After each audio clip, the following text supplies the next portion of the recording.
Hi, and welcome to Criminal Justice in a Nutshell. My name is John Fisher, and today we're standing outside in front of the old main building here at Howard College to talk to you about positivist criminology.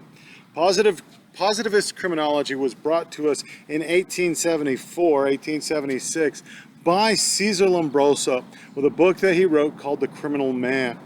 Okay, at this time, we had found that classical criminology or rational choice theory had been in effect for 100 years or 110 years.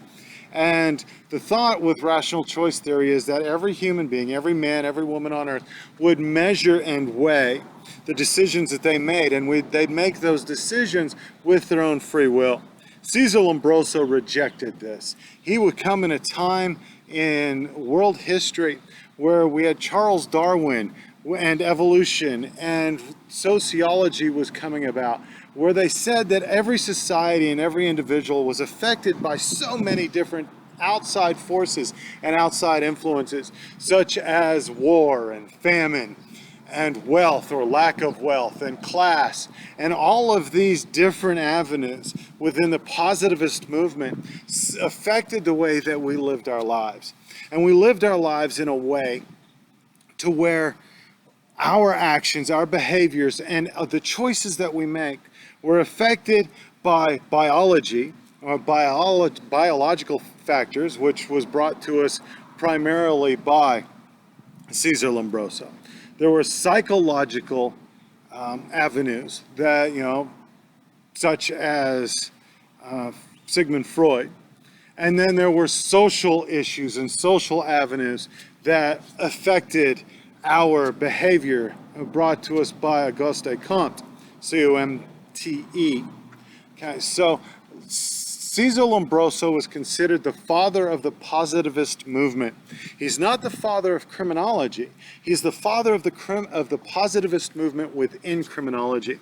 He said that crime and criminal behavior can be detected based upon anomalies, which he called atavistic characteristics within the human body. He said that criminals had reverted back to an earlier stage of human evolution, and that we could tell by looking at people their behaviors, their actions, their propensity for committing criminal activities and criminal behavior. So we sit here and we find ourselves just in awe with the change in attitude. We went from the pre-science days and the dark ages, where we saw people were committing crimes because they were possessed by the devil and the devil made them do it. That's our story and we're sticking to it. To Cesar Beccaria and Jeremy Bentham, who said that we committed crime because of our own free will, and we decided to take that action, and we decided to go there and do that. The positivist movement said, no, there are outside forces, or there are other forces that force us to do the things that we do.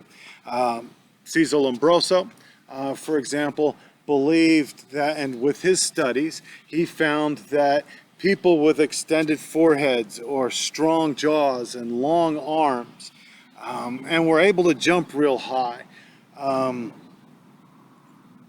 were atavistic, and thus they were criminal in nature. Okay.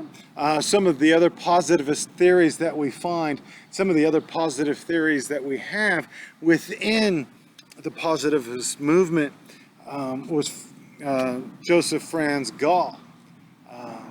The Gall theory was phrenology, and you could look and you can feel your head and you can feel the bumps and the dips that were in your skull, and that would determine your behavior. They were using a rudimentary form of the scientific method, and they would measure the distance between your eyes, how big your ears were, how far your ears stuck out from the sides of your head, and we would determine and we would look at all of these different things, and we found that people with the same common traits, the same biological common traits, would commit specific or certain crimes. Okay? And this is how the biological movement worked. Well, along the same time as the biological movement, or the biological criminology, we had the psychological criminology. Again, one of the leaders of this was Sigmund Freud. Okay? And within the psychological movement, we said that there was something wrong with the brain. There was something wrong with the chemistry within the brain. And because of these shortcomings and because of these psychological problems or issues, we committed crime. And we committed crime on such a state and such a nature that it was almost impossible to change. Okay. We also found that this simple-mindedness was hereditary.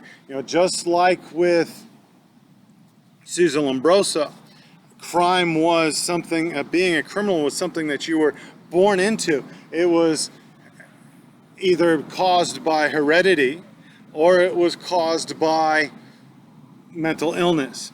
Mental illness, they said, was also something that was brought about by our ancestry.